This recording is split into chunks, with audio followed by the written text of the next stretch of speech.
This week, Jonny Robot chats to Rocksteady Studios about Batman Arkham Knight, which is out right now. We catch up with a couple of clever Blizzard folk to find out about the new Diablo-themed content headed to Heroes of the Storm, and Jackson seems a little preoccupied by something as he splashes ink around in Nintendo's newest, Splatoon. This is Player Attack.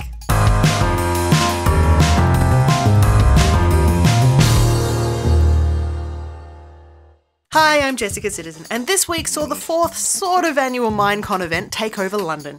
All weekend, the streams were full of stunning blocky creations, discussions about where the game is headed, and so many smiling faces. How many smiling faces? More than 10,000, says the people in charge of Guinness World Records, who handed a delightful plaque to Mojang for hosting the world's largest convention for a single video game. Those attendees were treated to a couple of big reveals across the weekend. First up, while it might not be Minecraft 2, it's probably the closest thing we're getting for a while. Minecraft Windows 10 Edition is a huge step up from the current PC version of the World Builder, and it will be out this month alongside Microsoft's new operating system.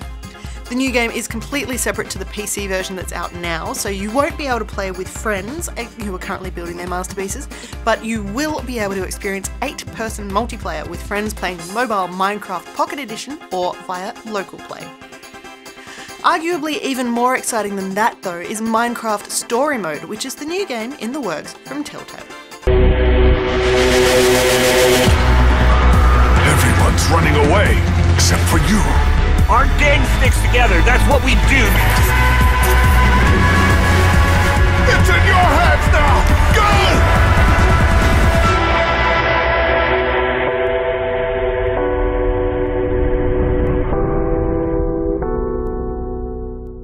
This is the first we've seen of the 5-part episodic series due out later this year as a digital download for PC, Mac, PS3, PS4, Xbox 360, Xbox One, and both iOS and Android. Someone else that probably deserves a plaque of some description is Valve, with the revelation that this year's Dota 2 tournament, the International, is officially the most lucrative esports event in history, with a prize pool totaling more than $15 million. That's more than either the Super Bowl, the World Series of Poker, or the US Open Golf Tournament, and the total has shown no signs of slowing down even after reaching its final milestone.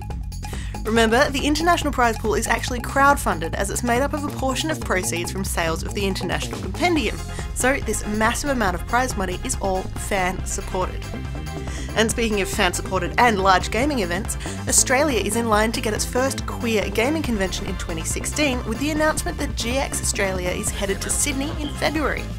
Designed as a safe space for gamers, geeks and allies whatever their sexual orientation or gender identity, the event is open to everybody and marks the first international event for the convention formerly known as Gamer X. Details are still being confirmed at this stage, but there are tentative plans to sell early bird tickets via a crowdfunding project, so if you're interested, stay tuned.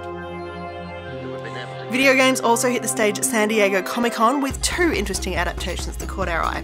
One is a thrilling comic book series designed to act as a prequel for Call of Duty Black Ops 3, written by comic veteran Larry Hama and drawn by Marcelo Ferreira. That one even comes with a heavy warning. It's pretty serious and a very violent read, so it's not recommended for comic fans under the age of 18. Instead, if you're not quite old enough to jump into a story about cybernetically enhanced soldiers waging war across Uzbekistan, perhaps you could look at another one of Dark Horse's projects. Plants vs Zombies Garden Warfare is also getting a new book. This one fits in between the original game and the upcoming Garden Warfare 2, explaining just how Dr. Zombos conquered the leafy suburb now known as Zomburbia. In quick news, as much as we've been celebrating Mojang's Minecraft successes, it's also time to raise a glass for one of the studio's other titles. It was announced this week that card strategy game Scrolls will be shutting down in a year's time.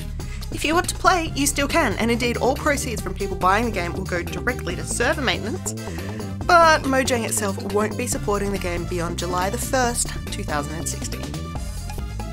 Voice actor Nolan North recently appeared on stage at a Florida fan convention and apparently opened his mouth when he shouldn't have, so don't be too surprised when Naughty Dog officially announces The Last of Us 2. Hype for the Assassin's Creed movie continues to build as we learn Michael K. Williams, best known as Chalky White from Boardwalk Empire and Omar Little from The Wire, has signed up for a supporting role. We still don't know what exactly he'll be supporting as such, besides Michael Fassbender, but the names attached to this film are getting better and more interesting with every step. And a couple of mobile game tidbits to end the week. Firstly, Bethesda has confirmed that Fallout Shelter is headed to Android handsets in August, even though we don't yet have a concrete date. The game itself has been going gangbusters since its mid-E3 release, and the developers haven't simply abandoned it in the wasteland either. This week, Fallout 4 guest character Preston Garvey was added to the Shelter mix. This member of the Commonwealth Minutemen can be found within the game's unlockable lunchboxes, and comes with killer stats and his super effective laser musket, just like he has in the full game. But something that might be even more interesting for mobile fans, you will soon be able to play Pokemon directly on your handset. Well, sort of Pokemon anyway. Pokemon Shuffle is more similar to Puzzle & Dragons than the original role player, and it's been downloaded more than 3 million times since it launched on 3DS in February. Developers are hoping for a repeat performance when it hits both iOS and Android in the not-so-distant future. It's worth noting that this is not Nintendo making their big platform jump, but a separate project by the Pokemon Company. However, hopefully it won't be the last we see of Pikachu on smartphones. For more information on any of these stories, or to keep up to date with the latest gaming news, head to playerattack.com. But for now, stick around, we've got plenty more still to come.